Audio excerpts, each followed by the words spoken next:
RSS प्रमुख मोहन भागवत ने गुरुवार को नागपुर में स्वयंसेवकों की एक सभा से पहले अपने संबोधन में कई संदेश दिए। उन्होंने श्रद्धा और ऐतिहासिक तथ्यों दोनों के आधार पर वाराणसी के ज्ञानवापी मस्जिद पर हिंदू दावे का समर्थन किया, लेकिन इस बात पर जोर दिया कि संदेश भर में किए जा रहे ऐसे दावों का समर्थन नहीं करता। उन्होंने दोहराया कि इस्लाम आक्रमणकारियों के जरिए भारत आया था, लेकिन इसके अनुयायी बाहरी नहीं है। काशी विश्वनाथ ज्ञानवापी मस्जिद विवाद पर पहली बार बोलते हुए भागवत ने कहा, विवाद बरसों पहले शुरू हो गया था, जिसके लिए वर्तमान में किसी भी पक्ष को जिम्मेदार नहीं ठहराया जा सकता। ज्ञानवापी का एक इतिहास है जिसे हम अभी नहीं बदल सकते। हमने वह इतिहास नहीं बनाया, इसे न आज के हिंदुओं ने बनाया और न ही आज के मुसलमानों ने। ये उस समय घटा, इस्लाम यहाँ अतिक्रमणकारियों के साथ आया था। इन हमलों में इस देश की आजादी चाहने वालों का मनोबल गिराने के लिए मंदिरों को तोड़ा गया।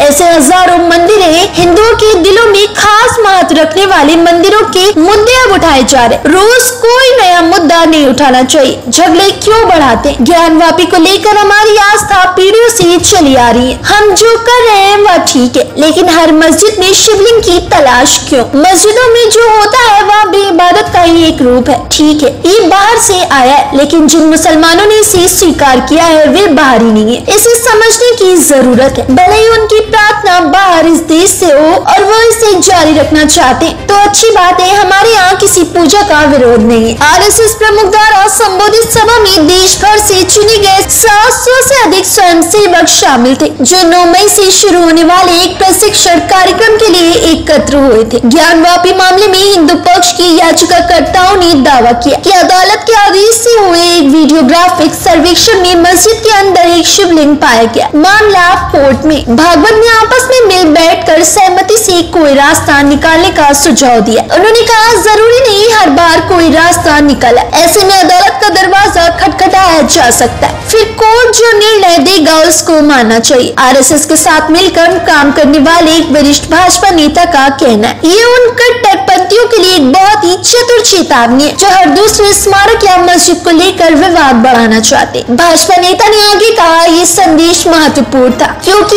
एक तथ्य है कि कई इस्लामी स्मारक मंदिरों या हिंदू पूजा स्थलों को ध्वस्त करने के बाद बनाए गए थे। लेकिन जैसा कि उन्होंने कहा, इसका ये मतलब नहीं है कि हर जगह पर दावा किया जा सकता है और आज के मुसलमानों को इसके लिए जिम्मेदार ठहराया जा सकता है। ज्ञानवापी का मुद्दा चल रहा है। अब ऐसे मुद्दे हैं, एक इतिहास तो है, उसको हम बदल नहीं सकते। वो इतिहास हमने नहीं बनाया, न आज के अपने आप को हिंदू कहलाने वालों ने बनाया, न आज के मुसलमानों ने बनाया। उस समय घटा, इस्लाम बाहर से आया, आक्रमकों के हाथ आया। उस आक्रमण में भारत की स्वतंत्रता चाहने वाले व्यक्तियों का मनोधैर्य खच्चे करने के लिए देवस्थान तोड़े गए, हजारों है। हिंदू समाज का विशेष ध्यान जिन पर है, विशेष श्रद्धा जिनके बारे में ऐसे कुछ है, उसके बारे में मामले उठते हैं। अब इसका विचार क्या करना, ये मुसलमानों के विरुद्ध नहीं सोचता है हिंदू। आज के मुसलमानों के उस समय पूर्वज भी हिंदू थे।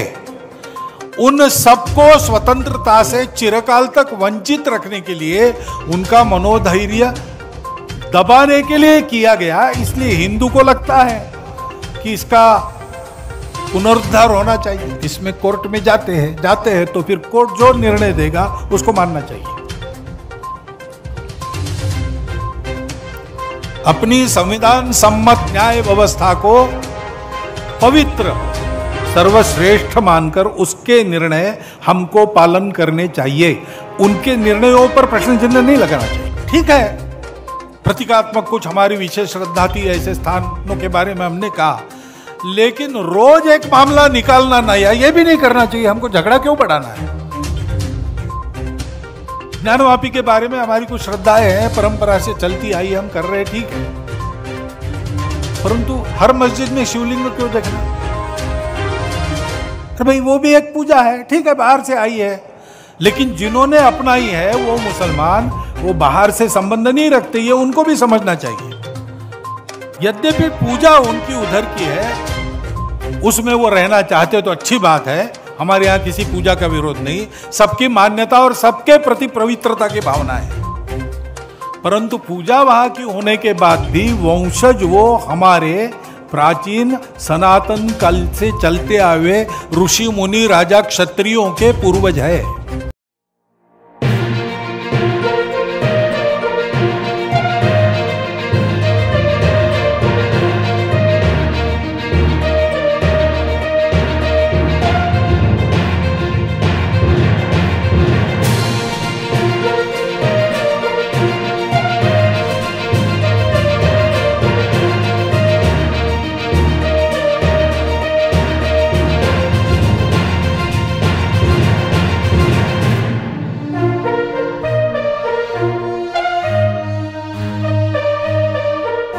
अच्छा, जो कर रहे हैं उनके भी हेतु कहां पवित्र है? वो तो सारे शस्त्रास्त्र यूक्रेन को दे रहे हैं। ये तो ऐसी बात हो गई, पुराने जमाने में पाकिस्तान और भारत को लड़ा के दोनों तरफ से अपने शस्त्रों की परीक्षा करते थे पाश्चात्य राष्ट्र। ऐसा ही कुछ चल रहा है। एक भारत है जो सत्य बात बोल रहा है, लेकिन उसको भी बड़ा संतुलन साध कर चलना पड़ रहा है, और सौभाग्य से उसने वो संतुलित भूमिका ली है। उसने आक्रमण का समर्थन नहीं किया और रशिया का विरोध भी नहीं किया है। यूक्रेन को लड़ाई की नहीं, बाकी मदद कर रहे हैं। रशिया को बार बार बोल रहे बातचीत करके ठीक करो भैया। भारत अगर पर्याप्त शक्तिशाली होता तो इस युद्ध को रोकता, लेकिन वो नहीं रोक सकता। उसकी शक्ति अभी बढ़ रही है, पूरी नहीं हुई है। लेकिन हम देख रहे हैं बलाढ्य राष्ट्र है, चीन क्यों नहीं रोकता? नहीं रोकता क्योंकि इस युद्ध में उसको भी कुछ नजर आ रहा है। पता नहीं कोई नई कल्पना उसको सूझेगी, उपद्रव होंगे। इस युद्ध ने हमारे जैसे देश के लिए सुरक्षा और आर्थिक चुनौतियां बढ़ा दी है। हमको अपने प्रयासों को अधिक दृढ़ करना पड़ेगा, शक्ति संपन्न होना पड़ेगा।